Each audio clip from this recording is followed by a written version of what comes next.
Jelas, man amila sholihan min dzakarin aw unsa wa huwa mu'minun falanuhyiyannahu hayatan thayyibah. Jadi barang siapa yang dia mengamalkan amal soleh, laki-laki atau perempuan, iman kepada Allah, falanuhyiyannahu hayatan thayyibah. Allah akan berikan kehidupan yang baik. Tapi sebaliknya, wa man a'rada an dzikri fa inna lahu ma'isyatan dhanka wa nasruhu yaumal qiyamati a'ma. Dan barang siapa yang dia berpaling tidak ingat kepada Allah, dia berpaling daripada perintah Allah, fa inna lahu ma'isyatan dhanka. Allah berikan kepadanya kehidupan yang sempit meskipun hartanya banyak.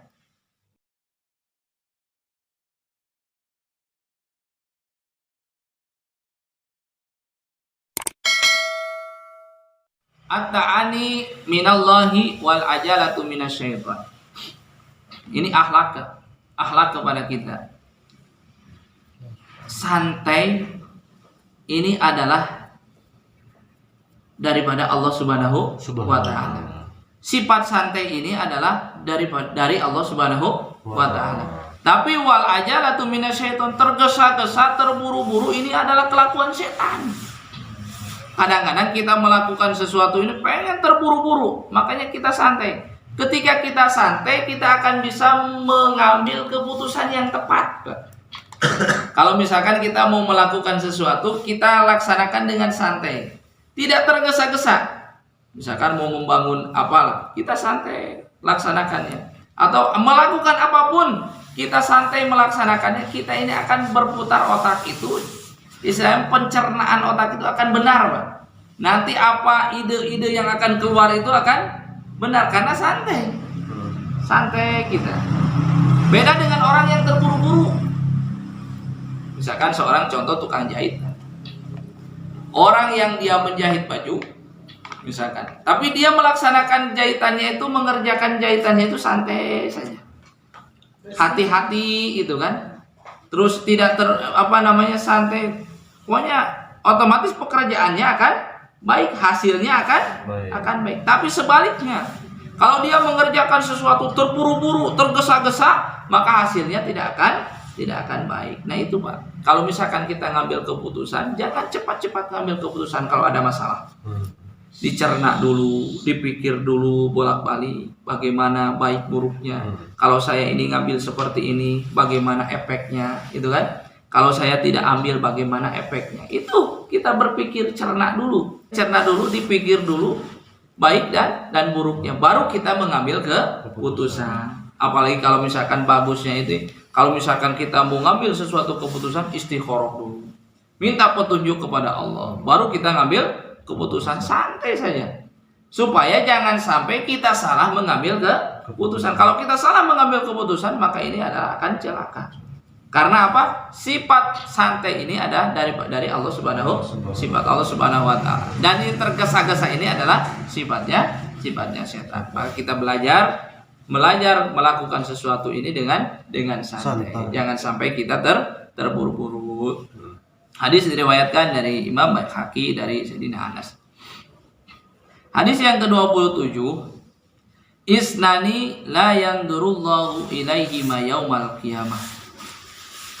Ada dua golongan, ada dua orang manusia yang dia tidak akan dipandang oleh Allah Subhanahu wa ta'ala. Yang Allah tidak akan memandang kepada dua golongan ini pada hari kiamat. Kalau kita tidak dipandang, tidak diperhatikan oleh Allah di akhirat, Pak, siapa yang akan memperhatikan kita? Siapa coba? Karena ketika di akhirat itu tidak ada raja yang paling tinggi selain Allah Subhanahu. Tidak ada yang bisa ngambil keputusan kecuali Allah Subhanahu wa ta'ala. Raja yang ada di dunia semuanya tidak akan mereka tidak akan bisa berguna nanti di hadapan Allah.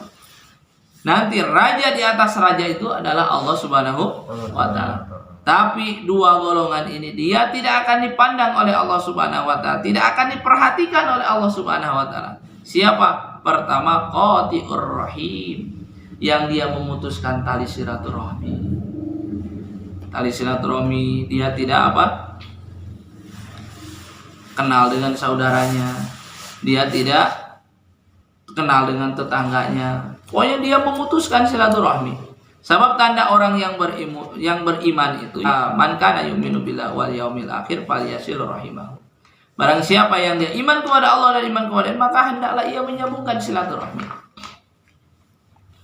Nah, kalau misalkan orang yang dia tidak menyambungkan silaturahmi, bahkan memutuskan silaturahmi, maka dia tidak akan dipandang nanti di hadapan Allah Subhanahu wa taala. Na'udzubillahi min dzalik. Yang keduanya siapa? Wajarus su'i. Yang dia dengan tetangga jelek. Dengan tetangga jelek. Jangan sampai, Pak, kita ini baik dengan orang yang jauh. Baik dengan orang yang jauh, tapi kita jelek dengan tetangga. Karena hakikatnya segala sesuatu apabila ada terjadi kepada kita, kadang-kadang siapa yang akan membantu kita? Tetangga. Tetangga. Maka jangan sampai kita ini jelek dengan tetangga. Kita bergaul dengan tetangga, harus kenal dengan tetangga. Karena orang yang dia jelek dengan tetangga, bahkan sampai bermusuhan dengan tetangga, maka ini meskipun ahli ibadah, meskipun ahli taat, tetap sama Allah tidak akan dipandang nanti di akhirat. Sebab dalam hadis disebutkan man kana yu'minu billah wal yaumil akhir fal yuhsin ila jarihi. Barang siapa yang dia iman kepada Allah dan iman kepada hari akhir, fal yuhsin ila jarihi, maka hendaklah ia berbuat baik kepada tetangganya. Jadi yang harus kita berbuat baik pertama itu tetangga, Pak. Jangan sampai kita dengan yang jauh baik tapi dengan tetangga jelek. Kalau dalam kitab Alfiyah itu filosofinya seperti ini. Wa bi ikhtiyarin la yaji'ul munfasil idza ta'ata'an yaji'al muttasil. Jadi jangan dulu mencari domir munfasil katanya. Selagi masih ada domir muttasil. Kalau domir itu jangan dulu mencari yang jauh, selagi ada masih ada yang dekat itu. Jadi kita ada rezeki kasih dengan tetangga. Kita ada apa-apa kasih tahu tetangga. Kita ini harus bergaul dengan tetangga. Misalkan tetangga ada kesusahan, maka kita berusaha sebisa mungkin untuk meringankan kesusahannya. Maka ini orang yang dia jelek dengan tetangga, maka jangan harap ketika nanti di akhirat dia akan dipandang oleh Allah Subhanahu wa taala. Jadi siapa yang tidak akan dipandang oleh Allah itu dua perkara. Pertama, yang dia memutuskan tali silaturahmi. Yang keduanya, dia yang tidak jelek dengan tetangga, istilahnya tidak akur dengan tetangga. Jangan sampai seperti itu, ya. Pertama, kita ini harus dekat dengan tetangga. Hadis diriwayatkan dari Imam Ad-Dailami dari Sayyidina Anas. Satu lagi, hadis ke-28. Isnani, ini dua perkara juga. Isnani yakrahuhuma ibnu Adama. Ada dua perkara yang anak Adam ini membenci kepada dua perkara ini, Pak. Bahkan anak Adam itu siapa? Kita anak Adam itu. Semua kita ini anak Adam. Kita baik laki-laki atau perempuan, semua anak Nabi Adam. Ada anak Nabi Adam ini dua perkara yang dia benci. Bahkan dia tidak suka dengan dua perkara ini. Apa yang pertama? Yakrahul mauta. Anak Adam ini tidak suka dengan kematian. Kira-kira Bapak suka gak dengan kematian? Hah? Ingin mati nggak? Enggak. Ingin mati nggak? Rata-rata ketika ditanya, Bapak mau mati nggak mau? Pasti kan seperti itu. Berarti karena dalam hati kita ini ada tidak suka dengan kematian. Tapi kalau misalkan udah ada jaminan daripada Allah Subhanahu wa taala, Fulan bin Fulan, kamu ini dijamin oleh Allah selamat di kubur dan nanti akan masuk surga. Kira-kira mau nggak mati, Pak? Mau lah. Apaan? Kalau misalkan kita ini sudah ada jaminan mau mati. Karena apa kita nggak mau mati? Karena belum ada jaminan. Kalau sudah dijamin, Fulan bin Fulan, kamu akan selamat di kubur, akan selamat di mahsyar, akan masuk surga tanpa hisab, mendingan mati. Karena apa? Di kubur itu senang, Pak, kalau selamat mah. Udah nggak mikirin kerja lagi, udah nggak mikirin beli beras lagi, udah nggak mikirin bayar listrik lagi, udah nggak mikirin sekolah lagi, udah tinggal tidur tenang santai. diperlihatkan nikmat Allah. Bagaimana nggak mau kita? Karena apa kita takut mati itu? Karena dalam hati kita tidak ada jaminan daripada Allah. Dari Allah, apakah kita akan selamat atau tidak? Itu. Makanya anak Adam itu tidak suka dengan kematian. Wal mautu khairun lahu minal fitnah, dan kata Rasulullah, sedangkan dan maut itu lebih bagus daripada hidup di dunia itu penuh dengan fitnah. Dunia ini fitnah, Pak. Kalau misalkan kita ini tidak bisa menghindari dari fitnah ini, maka kita ini akan celaka. Maka dalam Al-Quran, anak kita bisa jadi fitnah, harta kita bisa jadi fitnah, istri kita pun bisa jadi fitnah. Apabila kita tidak selamat daripada fitnah ini, maka kita akan celaka. Bahkan kata Rasulullah, maut itu lebih baik daripada dunia ini, hidup di dunia ini penuh dengan fitnah. Nah, pertama, betul nggak seperti itu? Nggak mungkin Rasulullah bohong, nggak mungkin. Betul nggak? Bahwa anak Adam itu, kita ini hakikatnya, kita saja tanya, kita ini nggak suka dengan kematian, ya, nggak suka dengan kematian. Ada orang mati bunuh diri bukan suka dengan kematian, dia udah putus asa, stres. Karena apa? Seolah-olah kalau dia mati selesai masalah. Justru kalau orang mati bunuh diri itu bukan selesai masalah, justru awal daripada masalah. Yang kedua, apa yang tidak disukai oleh anak Adam? Wa yakrahu qillatal mal. Anak Adam ini, kita khususnya tidak suka dengan sedikit harta. Betul nggak seperti itu? Bapak suka nggak kalau misalkan punya harta sedikit? Hah? Nggak suka kan? Tetap anak Adam itu pengen harta banyak kan? Betul nggak? Mana ada orang suka misalkan, kecuali yang dia memang sudah menanamkan dalam hatinya cinta kepada Allah. Sudah tidak terkesan mau diberi harta sedikit, mau diberi harta banyak, tetap karena dia itu yang ada dalam hatinya Allah Subhanahu. Kalau manusia biasa mah tetap, Pak, semua orang anak Adam itu, khususnya kita semua, pengen punya harta banyak. Karena dia berpikir dengan banyak harta akan mendatangkan kesenangan, betul nggak? Tapi kalau misalkan saya tidak punya harta, justru akan mendatangkan kesusahan. Betul seperti itu? Pikiran manusia umumnya. Tapi sebaliknya tidak seperti itu. Justru mau harta banyak atau harta sedikit, tapi kalau misalkan tidak ada Allah dalam hatinya, tetap dia akan susah. Meskipun hartanya banyak, tapi misalkan tidak ada Allah dalam hatinya, akan susah. Tapi sebaliknya, meskipun tidak ada harta tapi ada Allah dalam hatinya, tetap dia akan merasa senang. Jadi senang atau tidaknya patokannya bukan dalam harta. Karena apa? Kalau misalkan orang patokannya dalam harta, berarti kalau orang nggak punya harta akan susah dong. Betul nggak? Orang yang senang itu hanya orang kaya saja, betul nggak seperti itu? Tapi kalau misalkan patokannya dalam harta, tapi kebahagiaan itu bukan dalam harta, tapi sejauh mana dia mengamalkan agama, maka dia akan bahagia. Sebagaimana dia mengamalkan agama sempurna, dia akan bahagia. Tapi dia jauh daripada Allah, maka dia tidak akan bahagia. Meskipun orang kaya, meskipun pejabat, meskipun konglomerat, tapi tidak ada Allah dalam hatinya, tidak taat kepada Allah dalam hatinya, wallahi dia tidak akan mendapatkan kebahagiaan. Karena sudah jelas, man amila sholihan min dzakarin aw unsa wa huwa mu'minun falanuhyiyannahu hayatan thayyibah. Jadi barang siapa yang dia mengamalkan amal soleh, laki-laki atau perempuan, iman kepada Allah, falanuhyiyannahu hayatan thayyibah, Allah akan berikan kehidupan yang baik.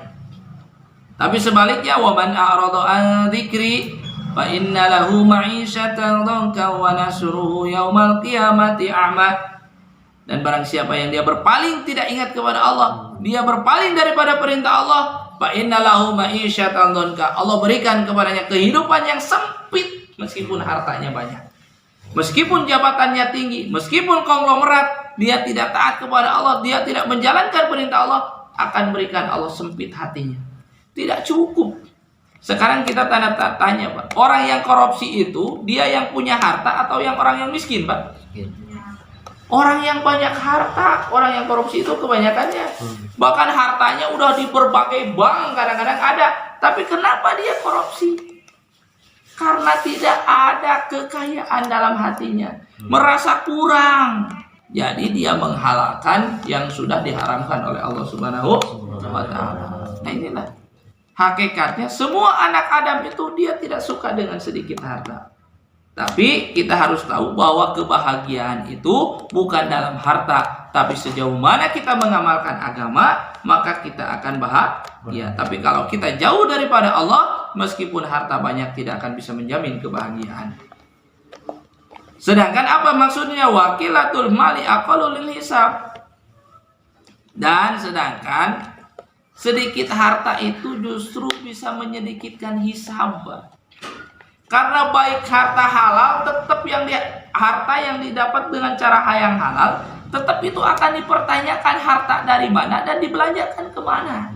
Meskipun itu hartanya yang halal, apalagi yang didapat harta yang haram, itu malah lain lagi disiksa. Jadi dimasukkan dimasukkan ke dalam nerakanya Allah Subhanahu wa Ta'ala. Harta halal pun akan dihisab, apalagi harta haram. Jadi meskipun harta halal, Pak, tetap akan dipertanyakan oleh Allah Subhanahu.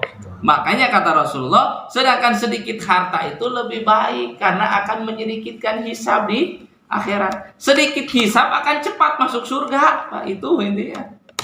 Orang lama masuk surga itu karena banyak hartanya, maka lama dihisabnya, berarti lama masuk surganya. Perbedaan antara nabi-nabi yang lain dengan Nabi Sulaiman itu beda. Nabi Sulaiman ini dia akan agak telat masuk surganya, beda dengan nabi-nabi yang lain. Karena Nabi Sulaiman itu kaya, tetap hartanya akan dihisab. Abdurrahman bin Auf itu bukan orang yang dia tidak taat kepada Allah, tapi dia dikabarkan oleh Allah melalui Rasulullah bahwa dia akan masuk surga, tapi dengan cara merangkak. Dengan sebab apa? Dengan sebab hartanya banyak. Jadi lama hisabnya gitu kan. Jadi itu maksudnya. Tapi tetap semua orang tuh pengen harta banyak, betul nggak? Saya sendiri pun pengen harta banyak. Ya manusia biasa gitu kan. Manusia biasa itu seperti itu. Tapi ingat, sesungguhnya harta banyak itu akan membuat kita lama dalam hisabnya Allah Subhanahu wa Ta'ala. Yang penting intinya lah, ketika kita ini meskipun bagaimana pasrahkan saja kepada Allah. Yang penting ketika Allah berikan harta kepada kita, kita ini tidak sampai lupa kepada Allah Subhanahu wa Ta'ala. Jadi orang kaya jangan sampai lupa kepada Allah, apalagi jadi orang miskin. Jadi orang kaya lupa kepada Allah mending, bukannya benar tapi mending. Karena ada harta misalkan, ini udah miskin dia tidak mau taat kepada Allah, apa yang mau dibanggakan, gitu kan? Udah miskin, gak punya harta, rumah pun ngontrak, misalkan bayar kontrakan pun telat, gak mau sholat, naudzubillah min dzalik. Apa yang akan dibanggakan di hadapan manusia pun hina, apalagi di hadapan Allah Subhanahu wa Ta'ala. Nah, segitu yang bisa disampaikan, mudah-mudahan ada manfaatnya. Betul daripada Allah Subhanahu wa Ta'ala. Dan apabila ada kesalahan, itu semata-mata kebodohan saya sendiri. Kita tutup dengan doa kibarat majlis. Subhanakallahumma bihamdik, asyhadu an la ilaha illa anta, astaghfiruka wa atubu ilaik. Assalamualaikum warahmatullahi wabarakatuh. Waalaikumsalam warahmatullahi wabarakatuh.